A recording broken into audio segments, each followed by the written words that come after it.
Sinif buraxılış sualıdır. Deməli deyir ki, hansı nümunələrdə həm bağlayıcı, həm də bağlayıcı ilə amonim olan köməkçi nitq hissəsi işlənmişdir. Tələb budur ki, görürsüz, tələb budur. Bir dənə cümlə idarəyə verilən ərizə gərək latın əlifbası ilə yazılsın. İki cümlə. İki cümlənin arasında işlənib vergül qoyulub deməli ki, nədir? Bağlayıcı. Bağlayıcının özü var. Latın əlifbası ilə yazılsın. Nə ilə yazılsın? Əlifbası ilə. Kim ilə, nə ilə sualına cavab verirsə, ilə nə olacaq? Qoşma. İlənin digər mənası amonim olaraq bağlayıcı olurmu? Olur.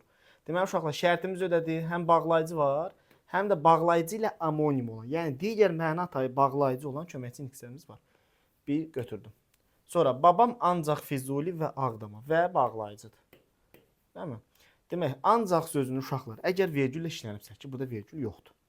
Bu bir. Vergüllə işlənibsə və yerinə amma, lakin bağlayıcıları əvəz edə bilirsənsə bağlayıcıdır.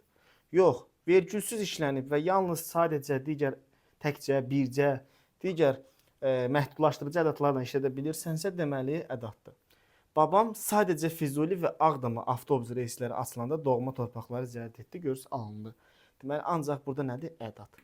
Ədatdır və digər məna tayı nədir? Bağlayıcı. Yəni həm bağlayıcı işlənib, həm də bağlayıcı ilə amonim olan köməkçi nitqəsi.